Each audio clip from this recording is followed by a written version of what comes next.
না না রাগ কাটি নেই, এটা হলো কুয়াশা জন্য এবার শেষ, ঠিক আছে। এবার ফলন পাই নেই। এই যে দেখেন সেই বোমটা রাগ হয়ে সেই শসা গাছ কাইটে এবং জমিতে সাফ করার জন্য যে ফেলাই দিচ্ছে। দেখেন শসা খুব সুন্দর আসছে, দরটা খুব সুন্দর আসছে, কিন্তু শসা আপনার যত্ন নিতে হয় প্রচুর। ফলনটা ভালো হওয়ার জন্য যত্ন নিতে হয়। এগুলো হচ্ছে হলো আপনার হাইব্রিড শসা। দেখছেন খুব ছোট্ট গাছ, কিন্তু ধরন আসছে অনেক। এই যে একটু কাছের থেকে দেখাইলে বোঝা যাবে যে ফুলগুলো যে দেখেন প্রত্যেকটা শিরায় শিরায় ফুল। এই যে দেখছেন প্রত্যেকটা গাছেই ফল মনে করেন আসছে। এগুলোর যত্ন নিতে হয়। আসছিলাম শসা খাওয়ার জন্য। এখন এইখানের যে গাছগুলো সেই গাছগুলো কেবল ধর আসছে, আর যেগুলো গাছে ধর আসছিল সেগুলো হচ্ছিল কুয়াশার জন্য নষ্ট হয়ে গেছে। যার কারণে এই যে বন্ধা ওই যে করছে, শসা গাছ সম্পূর্ণ সাফ করে ফেলাইছে, কাইটে সাফ করে ফেলাচ্ছে। এখন আবার অন্য কোনো সবজি লাগাবে। এই যে দেখেন আমরা একটু বোমদার শসা খাইতে আইছি, আর বোমদার রাগ হয়ে দেয় শসা ক্ষেত কাইটে ফেলাচ্ছে। এটা কোনো কথা? এটা কোনো কথা ভাই? কোনো কথাই না।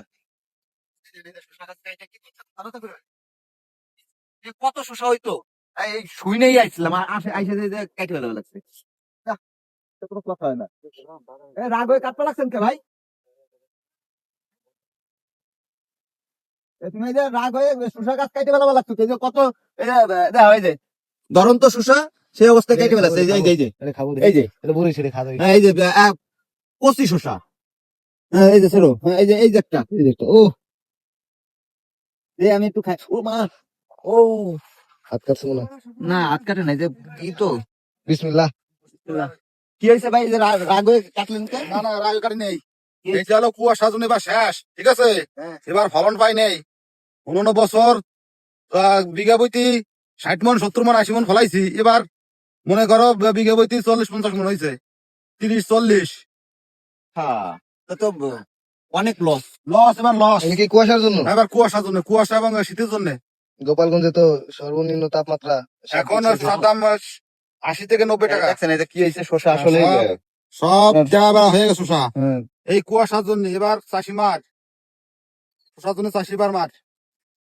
দর্শক দেখেন আসলেই আমি তো প্রথমে যা মনে করছিলাম, কিন্তু চাষ কৃষক কিভাবে করবে? এত লস হইলে, লস করে তো আর চাষ করা সম্ভব না। এই যে দেখেন এবার ওয়েদার খারাপ, ওয়েদার খারাপের জন্য শসা সব গাছ শসা সব কেটে কাট ফেলেছে। কাট।